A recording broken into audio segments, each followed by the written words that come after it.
Welcome to Legislative Updates. I'm your host, Doug Thompson, with my special guest, John Barker.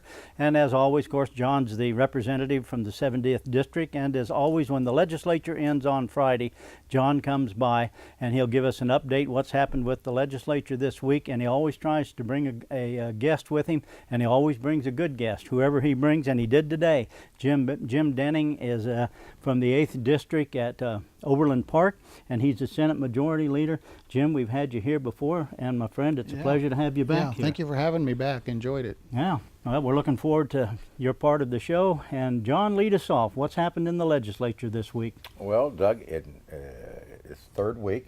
It's slow, and a lot of that has to do with the new administration. They're slow at getting any bills to be introduced, and so we're working a few in committee.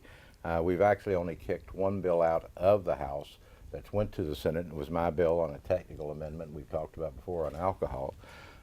Presently, we have 8 bills below the line. We have not went on general orders this week, and that's where we actually work the bills on the floor. Hopefully next week, Wednesday or Thursday, we'll go and we'll work some of those bills.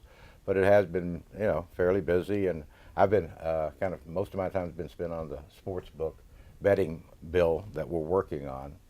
I've met with the Attorney General this week, Derek Smith, along with my counterpart, Senator Estes, and we're looking at, because we have no money laundering offense in the state of Kansas. The federal government does, but not the state, and that's one of the things that could happen with sportsbook. So we're looking at getting to pass a money laundering bill, and then I'm worried more about the enforcement aspect of sportsbook betting. So I'm concentrating my efforts there while Senator Estes is looking at the first part about how it will all work and who will be in charge, whether it will be of course it will be the lottery, but whether we'll have mobile applications, and if so, how many applications will be out there, or they'll all be controlled by the lottery. So that's the I've spent most of my time on. But other than that, I've had a few hearings. We've passed out one bill in federal and state affairs. It had to do with assisted decision making. It affects the community folks that have disabilities, where they can still they need to make their own decision, but they can ask or appoint someone to assist them, like a mother or a family member, maybe in financial areas or medical areas, and they won't go into a guardianship, because if they go into a guardianship, they lose all decision making. So it's kind of a first step. Okay. And so we think it's a good bill, and we had no opponents. We had a number of groups from the disabled community that came in and testified in favor of it. So we did pass that out of committee, and hopefully we'll be able to run it on the floor. Okay, when you talk about, John, like with the sports betting, is this all new to Kansas now? Well, based upon a Supreme Court decision last June, before only the state of Nevada was allowed to have sportsbook gaming. And this is betting on football games and basketball games and Major League Baseball. And the state of New Jersey filed suit. The United States Supreme Court finally rendered a decision, says one state is not you can't just have one state. Under our Constitution, every state should have that opportunity. And I think since then, about 8 states have passed a sportsbook gaming bill, and Kansas is looking at it. It's not a big revenue maker, but the important part, we have so much betting offshore now in the Caribbean and different islands, that it lends itself to criminal activity. So by making it legal, we can stop that, and they will monitor that. But the important part is making sure the AG has the appropriate tools and the appropriate type of investigators to be able to investigate and then prosecute if needed. So that's the area that I'm kind of working on, along with my Senate counterpart. And hopefully by the end of session we'll have a bill that the House and the Senate will be able to vote on, and if passed and signed by the governor, it will become law, and we will stop some of the offshore betting. Okay. All right, and you mentioned you had 8 bills below line. Right. What does that mean? That means they've been passed out of committee.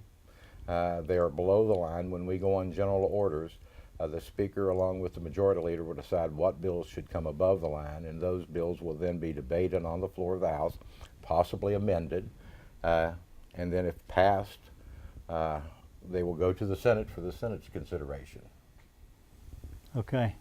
And the Senate has a very similar, except Jim gets to decide on the Senate side what comes above the line. Yeah, I imagine that's going to be one of the duties, I'm sure it already is, one of the duties of Senate Majority Leader. And we're going to cut away, take a break in just a little bit, Jim, but when we come back, I want to ask you about, first, how did you become Senate Majority Leader? What's Senate Majority Leader do? And we're 3 weeks into this in the legislature right now, and fill us in on what's going on with the Senate portion of the legislature. And we're going to cut away and take a break, and we'll be right back. You're watching Stories That Matter. Welcome back to Legislative Updates. I'm your host, Doug Thompson, with my guest, John Barker. John's with us every week. If you haven't been watching the show, the premise of the show is John's the representative for the 70th District. When the legislature ends on Friday, John comes by the studio and we do an update. And that's what we're doing this week, so that you can be well informed, keep up with everything that's going on with accurate information in a timely fashion directly from the legislature. And then each week, John will try to make arrangements to bring a guest with him. And today he's brought a good guest, just like he always does. And this is Jim Denning. Jim's been with us before, senator from the 8th District, which would be the Overland Park area. Yep, Overland Park. And Jim, how long have you been in the legislature collectively between the House and the Senate? This is starting my 9th year. I served 2 years in the House and then 6 years in the Senate, and this is starting my 9th year. We serve 4-year terms in the Senate. Okay. Now, you're Senate Majority Leader, so first off, how does a person get to be Senate Majority Leader? How that process works is every 4 years, the Senate, the whole entire Senate is up for re-election, and there's 40 senators. So once the session starts, the leadership is chosen by your colleagues. So the Senate has a president, a vice president, a majority leader, an assistant majority leader, and a whip. And we're all chosen by our colleagues. The Kansas Senate has a Republican majority, just like the Kansas House has a Republican majority. So the Republicans elect a majority leader and the Democrats elect a minority leader. And when we reorganized 2 years ago, I didn't have anybody running against me as majority leader. It's very competitive races.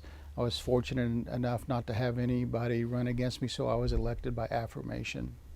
Okay, and of course what that tells me is that your colleagues think an awful lot of you. They Or did. you wouldn't be in They that certainly position. did back then. and I'm sure they still do. That's in every situation. There will be some conflict, some disagreement. It doesn't mean that people don't respect each other and like one another. They may disagree on the principles of it. But as Senate Majority Leader, what do you do? Yeah, Representative Barker pretty much explained it, but the main job of the majority leader is we organize the caucus and we decide, the majority leader's office decides which bills that we want to bring to the floor for debate. And before we do that, we meet with the chairs to find out which bills they think deserve a hearing, which ones they would rather not have a hearing. In this business, sometimes it's just as important not to let a bill become law. It may be flawed, it might not be ready.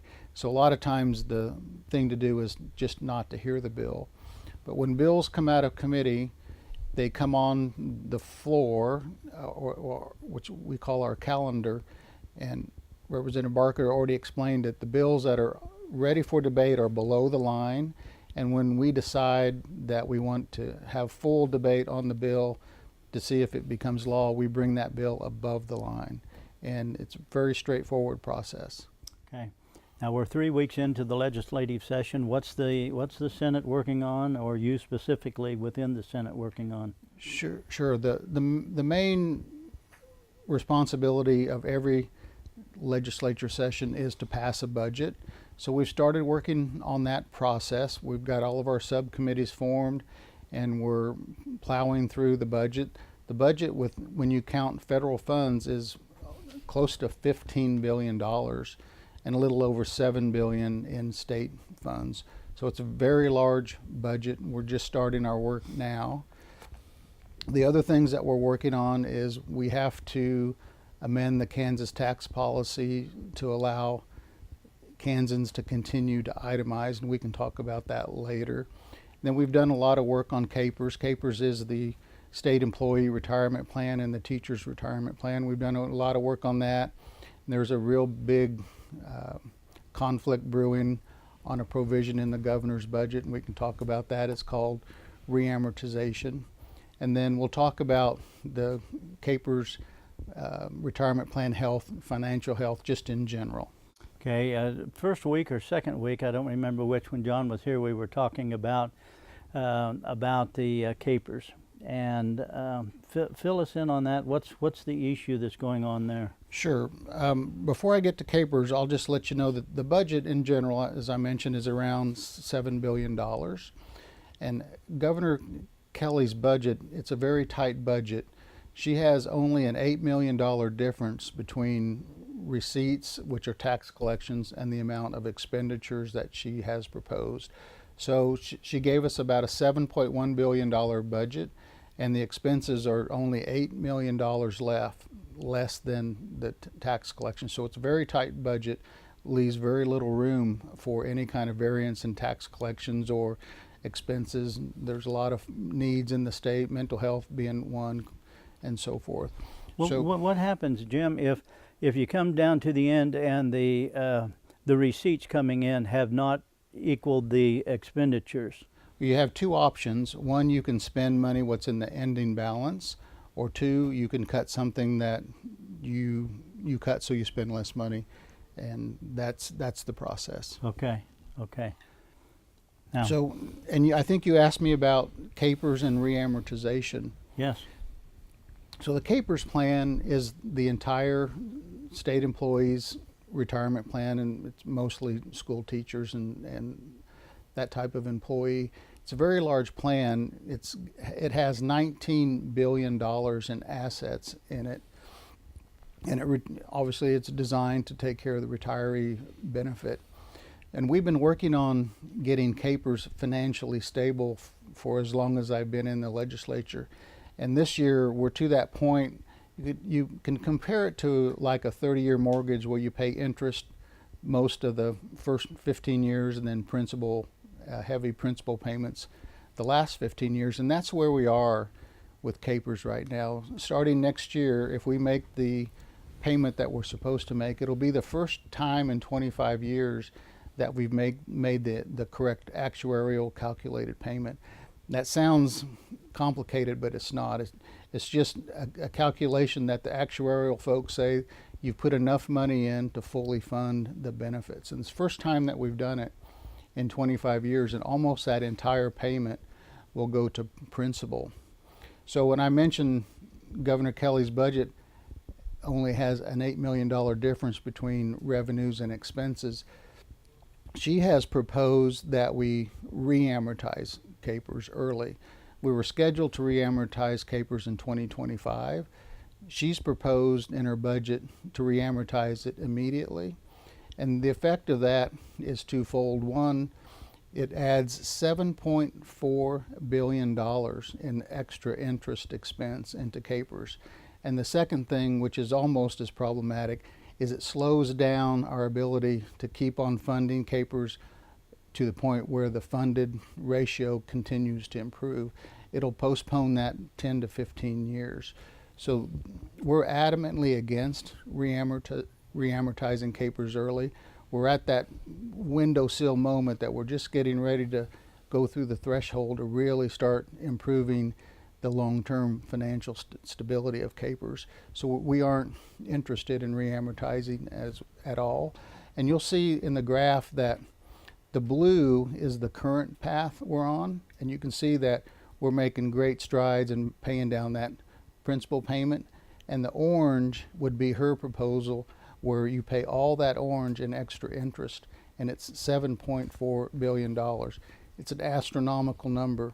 It's almost the entire state tax collections for an entire year, so Yeah. It's a very big number. Yeah, I remember that, Jim. We're going to cut away and take a break. You're watching Legislative Updates. Welcome back to Legislative Updates. I'm your host, Doug Thompson, with John Barker from the 70th District and Jim Denning from the 8th District, Senate Majority Leader.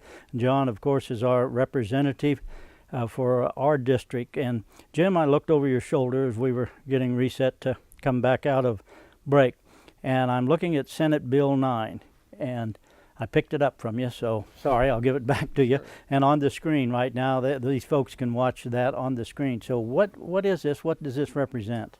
Yes, Senate Bill number 9, it's the very first bill that the Senate will debate, and it's set to debate the very first part of next week. 18 senators have sponsored the bill. It's a very important bill, and how it came about is in last year's budget negotiations, we skipped a $115 million KPRS payment. The budget, we were just getting it structurally sound, and the budget negotiators wanted to wait to see if tax collections came in at estimates, and so they chose not to make this payment. And what's happened is when we closed a loophole, which we have coined the phrase the LLC loophole, when we closed that loophole, it generated about 317 million in extra taxes that were not estimated. So once we closed that loophole, $317 million in extra tax collections came in. So that's more than enough to pay the $115 million KPRS payment that we missed. So next week, the very first bill that the Senate will debate will be to pass legislation to immediately pay that $115 million KPRS payment. And it's an important benchmark for several reasons.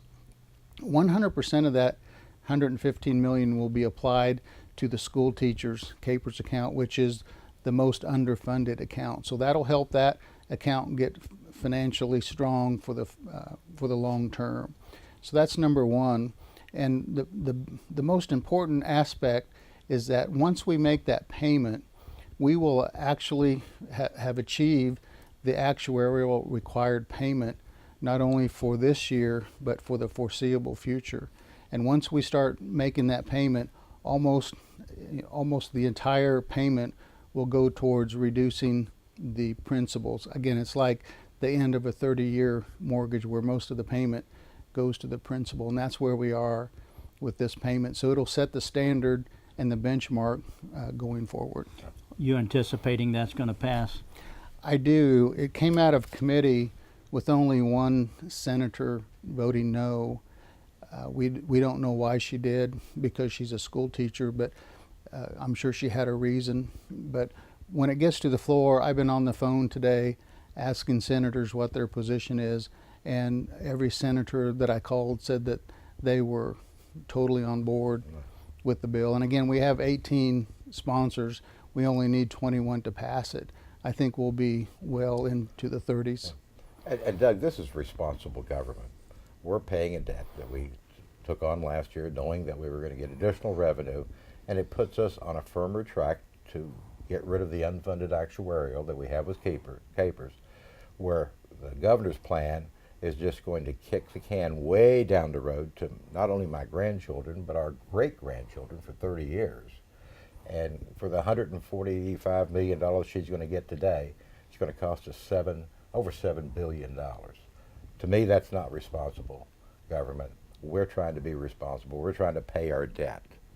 Would that be correct, Jim? That is correct. By 2025, the plan will be close to 80% funded, which is, by pension standards, a very safe zone. Right. With Governor Kelly's intention to kick the can down the road and refinance, that'll get stretched out, I believe, 2048. Very long pathway to spend $7.4 billion in extra state money. Yeah, and that's all interest, isn't it? All interest in general. Yeah, that's a significant sum. I know, John, that one of the calls that we get, or sometimes the messages that we get, are questions that'll come in and they'll say, is the KPRS fund safe? And because that's a high priority for those, of course, who are relying upon that, and they want to, that's a question that we get asked a lot. Is the KPRS account safe? Well, what you're talking about right here is an excellent way to protect that fund. Exactly, and as a KPRS recipient, I want to protect. I've been on the KPRS committee my entire legislative career, and we've worked hard to get it to a solvent area. Teachers have went up, but when I first came on, it was like 54% funded. Now we're in the 60s, so we're moving in the right direction. And I think this other part with the governor's proposal, and I won't quote her, but in 2017 when the other governor tried to do it, she thought it was reckless. I think this is reckless. Okay. All right, we're going to cut away, take a break. You're watching Legislative Updates. Welcome back to Legislative Updates, and we're finishing up. This will be the last segment for this show. Jim, what have you got in front of you? I know it pertains to education. What have you got here? Yeah, just briefly, we can have a whole show on this, but the Supreme Court in Kansas has been involved in school finance litigation for almost 50 years. So last year we put in just right at $1 billion in new education funding, trying to get the Supreme Court to say that our school finance formula is constitutional. So we put in $1 billion. They came back and said that was not enough. They've given us until April 30th to put in another commit to put in another $330 million. So when you look at the graph on the screen, you can see all the different colors are different Supreme Court cases where they've required us to put more money in. And the last case is in the yellow, where you can see that it'll push new funding just about 1.3 billion in new funding, and we'll have to get that resolved before we go home. But it's a long going process, and we'll talk much more about that in the future. Yeah, that's an ongoing topic. Hope you've enjoyed this edition of Legislative Updates. As you're looking at the screen, John Barker on your left, Jim Denning in the middle. See you next time. Thanks for watching.